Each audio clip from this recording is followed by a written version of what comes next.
This is John Paul Wright. I'm coming to you from Tokyo, Japan, and this here's an article from April 14th, 2022 about Johnny Depp's therapist.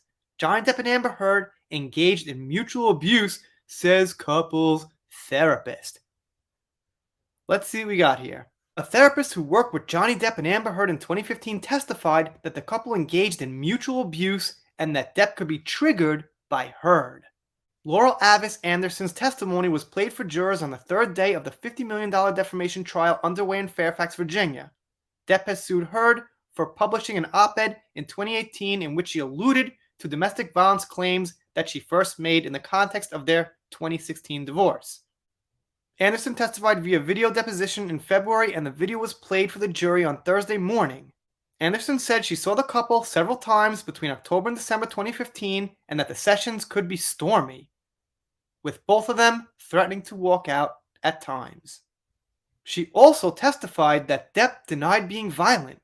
Anderson said Heard could also be triggered when she felt disrespected and would sometimes hit him first.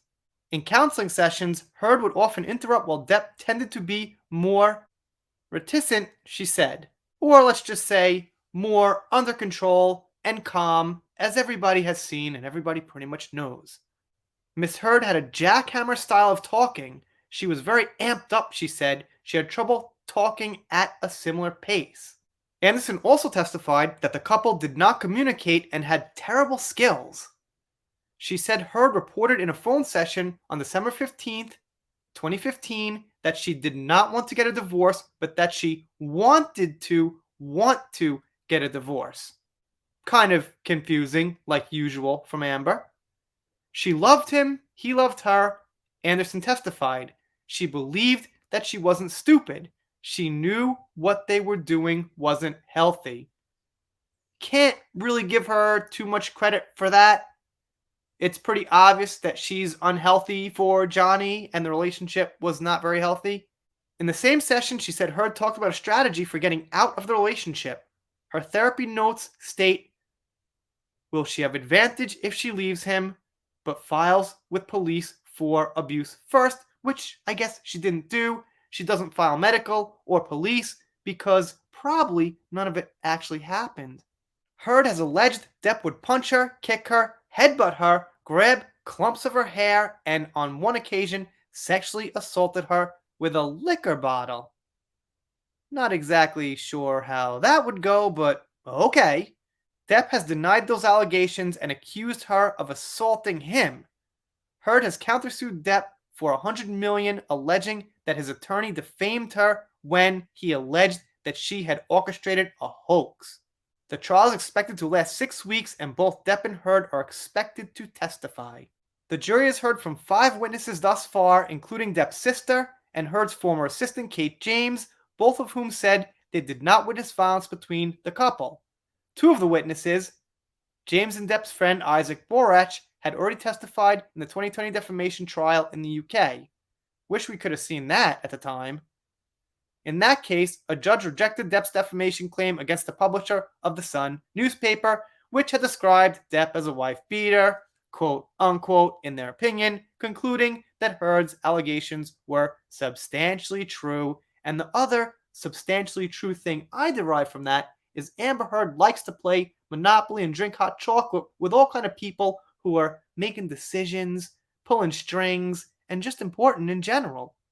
By the way, this here is from Variety, and they are kind of leaning towards Amber. The thing is, the media today has no choice but to print all that's going on in the court as it's going on because everybody can see it. There's no way to twist it that much because they'll be corrected by everyone else, and rightfully so, because it's live streamed and the info's out there, and that's a great thing. That's better than we expected.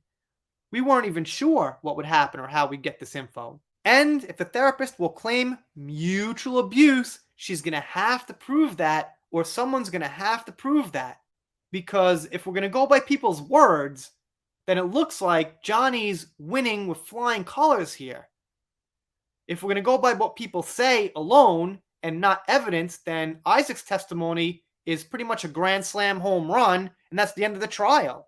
Testimonies add on to evidence. They're layers over the evidence, which is the foundation of the case. They're important. They help you get an idea of what was going on, and when they're consistent with evidence, that's a great help. But the only thing we could really go by is actual evidence that nobody can disagree with. Having said that, according to the therapist here, Amber had the personality that would point to her being aggressive, violent, abusive, and everything that people have claimed she is for quite a few years now. You guys, let me know what you think down below. Doing shout outs, special thanks, things like that, pop culture, that first heard. If you're not subscribed here and you don't subscribe, I guess it'll be sad, but I'll get over it, make a new video, something like that. We're done for now. See you next time.